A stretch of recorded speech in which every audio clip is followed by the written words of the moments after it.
a really good acrobatic work rate match.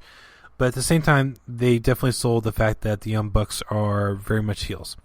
Yeah, the Young Bucks making fun of so many things, including the whole Shawn Michaels saying, "I'm sorry, I love you" to Ric Flair before kicking him.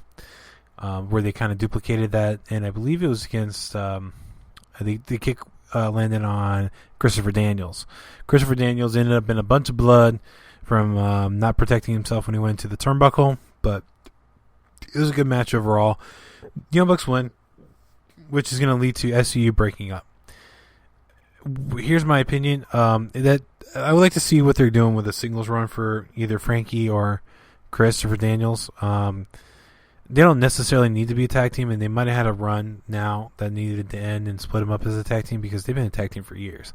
They started as a tag team in AEW back when the Claire Lynch thing happened in TNA, where they became, I can't remember if they're called Bad Influence or The Addiction there, but then they carried that over to Ring of Honor and became the other one, whether or not be Bad Influence or Addiction. And then they formed SCU with Scorpio Sky. You got Scorpio Sky tagging with Ethan Page right now. So it kind of works out. Now, whether or not Daniel or Kazarian stays on TV or both stay on TV, I do think when one of them, or both of them even, when they're done wrestling, they're going to end up being a really good coach in the back and work with wrestlers coming up. Both of them have a lot of experience and can offer a lot of help to the guys in back to kind of help develop them further. Because at this point, Christopher Daniels and Frankie Kazarian made their names in Impact, Ring of Honor. I believe they even went to New Japan and AEW. So they have a lot of knowledge and a lot of experience to provide to the guys in back. And I would like to see that happen with Frankie and Christopher. After that, we had Orange Cassidy versus Pac. It would look like this kind of broke the promise that Tony Khan had, where he didn't want non-finishes with his matches. But it looked like Orange Cassidy legitimately got knocked out. So they had to do a double 10 count to eliminate, not eliminate, but basically make the match a draw, because more than likely Orange Cassidy was supposed to win that. Whatever. Kenny said, "Oh, I'm not going to face both of them because they're both losers." Tony Khan's like, "No, you're going to face both of them. Triple threat at Double or Nothing." They might have fallen into gold here, because you got Orange Cassidy, who's way over in the match, and you got Pac in the match. And I think that would help sell pay-per-view buys to try and get people to watch it, because it would be a very interesting three-way match. It would be a match that everyone's going to be interested in, because you got the comedy wrestler and you got the two high flyers. Pac and Omega put on a really good match the multiple times that they faced each other since AEW's inception. And now Pac and Orange Cassidy had put on a few good matches as well. So the dynamic is there. It'll be very interesting because Pac, Orange Cassidy, and Kenny Omega all have three different styles. Then at the very end, you had Darby Allin versus Miro for the TNT title. Miro won. Miro won the match.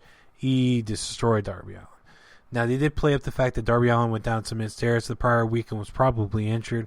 Really good way to save face for Darby Allin. Darby Allin is one of their top guys that they have drawing interest to him. So at least saving face will help people keep people interested and be fans of Darby Allin going forward. But Miro definitely needed that win, and he was able to get it.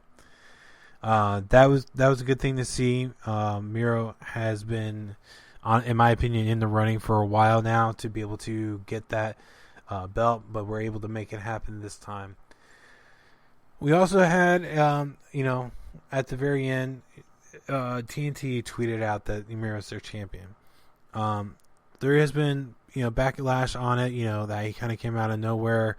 And, yeah, he was kind of floundering there for a minute with the whole Kip Sabian and Arcade Anarchy matches and things like that going on with Best Friends.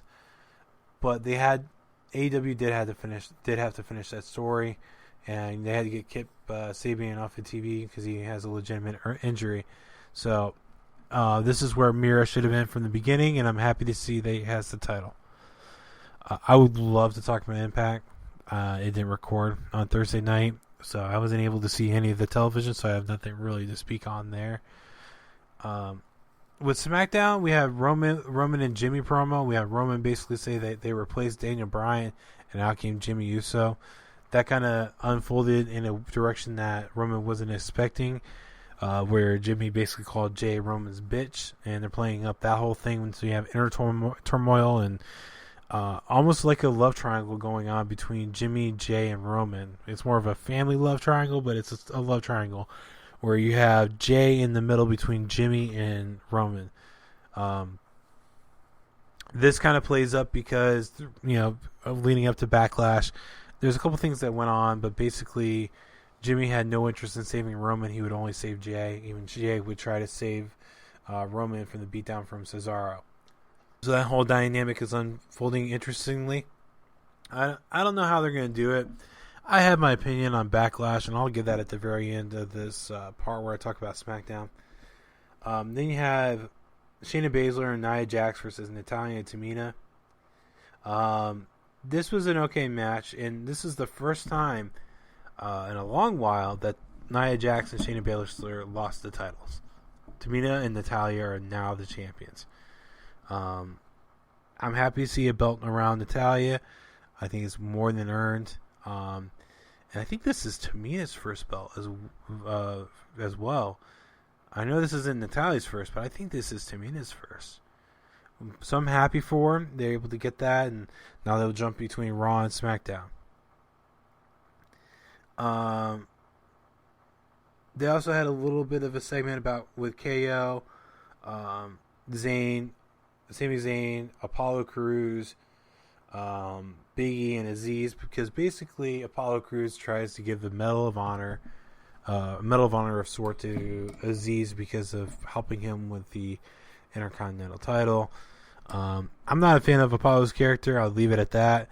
But this is unfolding into basically we have an Intercontinental title picture where a lot of people are vying for the title. KO, I think he shouldn't be in the running for the Intercontinental title, but at least they got him doing something, have him going for a champion of some sort. I would like to see him more in the Universal title picture because I think that's more deserving of Kevin Owens. Actually, it's even more deserving of Sami Zayn. However, I do like Sami Zayn's character that he had where he's the Intercontinental champion. I think he carries that character very well with the whole conspiracy thing. So, I like that character, but I do think that they're above that title and they should be in the running for the larger titles. But that's just my opinion, including Big E. Big E should actually be in the running for that title as well, above the Intercontinental. We had Dolph Ziggler versus Rey. Dolph Ziggler lost, so this sets up the tag match that they have at BackLash, where it's going to be the Mysterios versus the Dirty Dogs, which I don't dig that name, but it's Bobby Roode and Dolph Ziggler. And they're kind of setting it up where, Ziggler is losing all the matches leading up to it. Kind of like what they did with Damian Priest and John Morrison, losing all the matches leading up to it on Raw. It's weird. It's almost like there's only one writer. But, I know Bruce Pritchard's in charge of both as like an executive producer or something along those lines. But the mirror on both shows is kind of insane. They even did it where who's doing the U.S. Open Challenge? I can't remember who has the U.S. title right now, which says a lot about WWE. But they're doing it's Sheamus. Sheamus is doing the same thing with the Open Challenge with the U.S. title. Now you have a lot of people. Well, it's honestly been Humberto Carrillo challenging for it. But you have people vying for it kind of in the same way that they have the Intercontinental title. However, I think SmackDown's is more interesting, especially considering you have Owens, Zayn, Apollo, Big E, all involved in that. The next match, you have Nakamura versus Corbin. And I made a note that Corbin won, but I'm pretty sure Nakamura won. Corbin did win. That's correct. Corbin did win. However, Nakamura stole Corbin's crown. That I'm interested where that goes because this is more character development that they had on Nakamura than they've had in a long time. I would like to see them do something with Nakamura, because the only storyline I recall him having that was somewhat interesting is when he was obsessed with punching AJ in the balls. Back in the day when that was going on, I tweeted a picture of Chris Cocker, the leave Brittany alone thing, and it said leave AJ's balls alone. I was like the whole joke that I had running going, because I will say when he would do that, Nakamura did saw the face where he was like insane about punching AJ in the balls, which was funny. But they haven't really done much in terms of character development since then. So him taking the crown, I would like to see where that goes. Lastly, you had Jimmy versus Cesaro. It was kind of a little bit of a back and forth, but Cesaro was 70% ahead, if you will, of Jimmy. But Roman interfered. The bell gets called. There's a DQ finish. Jimmy and Roman argue. Roman then gets beat up by Cesaro. Jay goes to save while Jimmy and Jay are arguing. Jay gets attacked by Cesaro. Jimmy was hesitant, joins in to save Jay, and this whole back and forth. And Jimmy and Roman are arguing, and then Cesaro does 2 neutralizers to Jay, basically calling out Roman for not really caring about his family, leading up into BackLash. So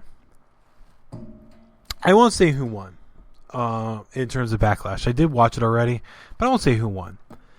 With that said, I would have written it like this. I would have written that Cesaro had won the match and carried the title, because Roman doesn't really need it at this point. He has held it for a while, but he doesn't really need it.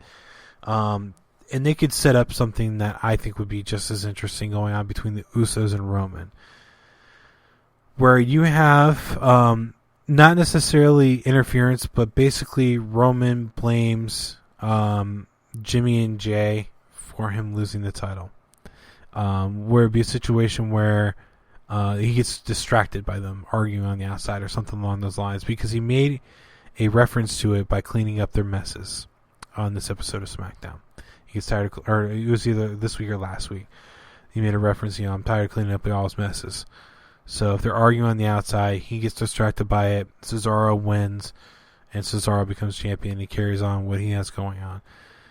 Where Jay is constantly in the middle, and Jimmy and Roman are going at it, because Jay is needed for Roman to keep the title. Yes, he did beat the Fiend to get the title in the first place, but Jay had to kind of make sure by being involved on the outside, drawing attention to him, that he kept the title.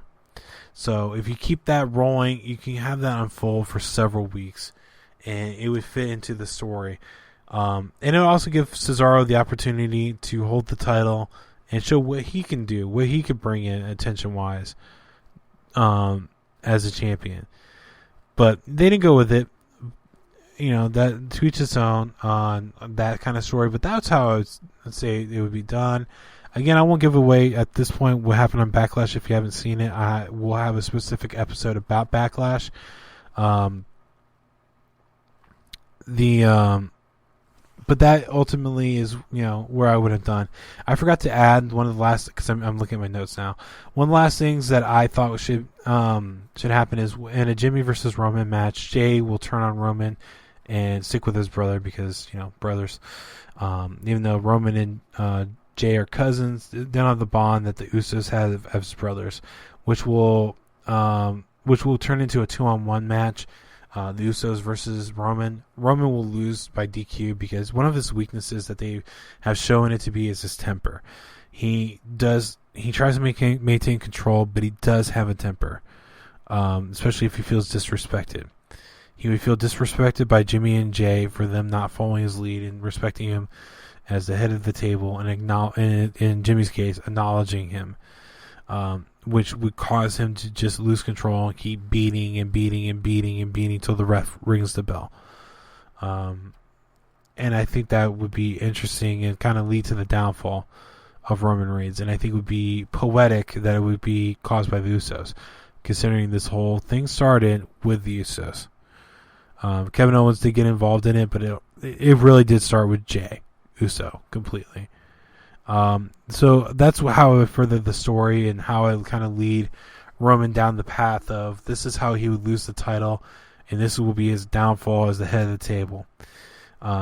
it's just, in my opinion, that's the only way